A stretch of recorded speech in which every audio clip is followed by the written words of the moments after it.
வணக்கம். இன்றைக்கி நம்ம பார்க்க போகிற வீடியோ பால் கொழுக்கட்டை, மசாலா கொழுக்கட்டை, அதுக்கப்புறமா பூரண கொழுக்கட்டை. இதையெல்லாம் எப்படி செய்கிறதுன்னு பார்க்கலாம். வீடியோவை ஹிட் பண்ணாமல் பாருங்கள். முதல்ல ஒரு அகலமான பாத்திரமாக எடுத்துக்கலாம். அதில் நல்லா சூடான தண்ணி ஊற்றிட்டு தேவையான அளவு உப்பு சேர்த்துட்டு ஒரு 3 கப்பு மாவு போட்டிருக்கேன் நான். இந்த மாவு தயார் பண்ணுறது எப்படின்னா, தேவையான அளவுக்கு இட்லி அரிசியை எடுத்துக்கலாம். இட்லி அரிசியை நல்லா 4-5 முறை கழுவிட்டு ஒரு அரை மணி நேரம் அப்படியே நம்ம மூடி வச்சிட்டோம்னா அந்த தண்ணியெல்லாம் இஞ்சினதுக்கப்புறமா எடுத்து நம்ம காய போட்டுக்கலாம். காய போட்டு மிஷினில் கொடுத்து அரைச்சிக்கோங்க. மிஷினில் கொடுத்து அரைக்கும்போது ஒரு ஸ்பூன் கல் உப்பு சேர்த்து அதை நல்லா வறுத்துட்டு மாவில் சேர்த்து அரைச்சிக்கிறணும். மாவு கெடாமல் இருக்கும். பால் கொழுக்கட்டைக்கு சின்ன சின்ன உருண்டையாக போட்டுக்கலாம், நீளமாகவும் போட்டுக்கலாம். இதை போட்டுட்டு இப்போ ஒரு 2 டம்ளர் தண்ணி சேர்த்து நல்லா கொதிக்க வச்சுட்டு 1 கப்பு மாவு மட்டும் பிசைஞ்சு பால் கொழுக்கட்டைக்கு ரெடி பண்ணியிருக்கேன். அதுக்கு ஒரு 1/4 கிலோ வெல்லம் போட்டு நல்லா சூடாக காய்ச்சி எடுத்துக்கலாம். இந்த மாதிரி வடிகட்டி எடுத்துக்கிடுவோம். தூசி இருந்தாலும் வந்துடும். வடிகட்டிட்டு இது ஒரு அகலமான பாத்திரத்தை அடுப்பில் வச்சு நான் காய்ச்சின பாலை அதில் ஊற்றிக்கிறேன். ஊற்றி நல்லா கொதிக்க விட்டுறலாம். இதில் 1 டம்ளர் பால், 1 டம்ளர் தண்ணி சேர்த்துக்கலாம். இந்த அளவு இருந்தால் போதும். இப்போ நல்லா இதை கொதிக்க விட்டுருவோம். நல்லா கொதித்ததுக்கப்புறமா ஏலஞ்சுக்கு தட்டி போட்டு அதையும் போட்டு கொதிக்க விட்டுருங்க. இந்த அளவுக்கு கொதித்ததுக்கு பின்னாடி ஒரு சிட்டி அளவுக்கு உப்பு சேர்த்துக்கலாம்.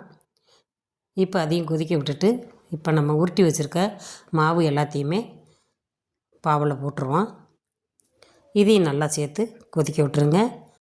மாவு பிணையும் போது கொஞ்சம் கொஞ்சமாக சுடு தண்ணி சேர்த்து நம்ம பிசைஞ்சுக்கலாம்.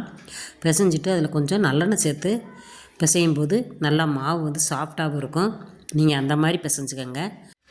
இப்போ பால் கொழுக்கட்டை நல்லா கொதித்து வந்துருச்சு. இப்போ அதில் ஒரு 2 ஸ்பூன் அளவுக்கு பச்சரிசி மாவை கலந்து கரைச்சி அதில் ஊற்றிக்கலாம். பால் கொழுக்கட்டை நல்லா டேஸ்டியாகவும் இருக்கும். இந்த மாதிரி கலந்து கிண்டி விட்டுறலாம். இப்போ கொழுக்கட்டை ரெடி ஆயிடுச்சு. இப்போ இதில் 1 கப்பு தேங்காய் துருவி போட்டு இறக்கிடுவோம். அடுத்தது கார கொழுக்கட்டை. கார கொழுக்கட்டைக்கு வெங்காயம், பச்சை மிளகா, கருவேப்பிலை, கொத்தமல்லி தழை, கொஞ்சம் கடுகுந்த பருப்பு போட்டு நல்லா தாளிச்சிட்டு அதை மாவில் சேர்த்துக்கலாம். மாவில் சேர்த்துட்டு மாவை நல்லா பிசைஞ்சு எடுத்துக்கிடுவோம்.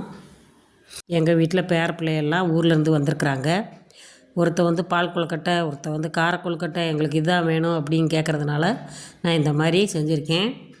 இப்போ மாவு பிசைஞ்சு எடுத்தாச்சு. இதை அப்படியே ஒரு கைப்பிடியாக பிடிச்சி வச்சோம்னா நல்லா டேஸ்டியாகவும் இருக்கும். இந்த மாதிரி நீங்களும் பிடிச்சி வச்சுக்கோங்க. இது ஒரு இட்லி பாத்திரத்தில் தண்ணி ஊற்றி கொதிக்க வச்சுருக்கேன். அதை கொழுக்கட்டையை வச்சு மூடி வச்சிடலாம். ஒரு 3 நிமிஷம் வச்சிங்கன்னா சரியாக போயிடும். பாருங்கள், ரெடி ஆயிடுச்சு. கார கொழுக்கட்டை ரெடி ஆயிடுச்சு. அடுத்து பூரண கொழுக்கட்டை ரெடி பண்ணிடலாம். அதுக்கு நான் வேறு எதுவுமே போடல. பொட்டுக்கல்லையும் மண்டவெல்லமும் போட்டு அரைச்சி எடுத்துருக்கிறேன். அதை நம்ம உள்ளங்கையில் வச்சு மாவை பிசைஞ்சிட்டு மடக்கி வச்சிடலாம். இந்த மாதிரி மடக்கி வச்சுக்கோங்க. இதுவும் அதே இட்லி பாத்திரத்தில் வேக வச்சு எடுத்துக்கலாம். ஒரு 2 நிமிஷம் வேக வச்சிங்கன்னா போதும். ஏற்கனவே மாவு நம்ம சுடுதண்ணி ஊற்றி பிசைஞ்சிருக்கிறதுனால 2 நிமிஷம் வேக வச்சாவே போதும். இந்த வெந்துருச்சு. இப்போ இதை எடுத்துடலாம். பூரண கொழுக்கட்டையும் ரெடி ஆயிடுச்சு.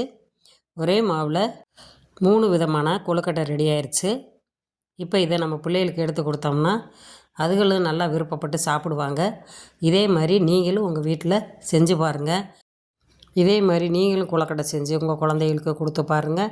இந்த வீடியோ உங்களுக்கு பிடிச்சிருந்துச்சின்னா நம்ம அமிர்தம் அம்மாள் சேனலுக்கு ஒரு லைக் பண்ணுங்கள், சப்ஸ்கிரைப் பண்ணுங்கள். உங்கள் ஃப்ரெண்ட்ஸுகளுக்கெல்லாம் ஷேர் பண்ணி விடுங்க. அப்படியே மறக்காமல் பெல் ஐக்கானை தட்டினீங்கன்னா ஆளுங்கிற ஆப்ஷன் வரும். அதையும் தட்டினீங்கன்னா அமிர்தம் அம்மாள் சமையல் வீடியோவிலேருந்து உங்களுக்கு உடனுக்குடனே வீடியோ சேரும். தேங்க்யூ.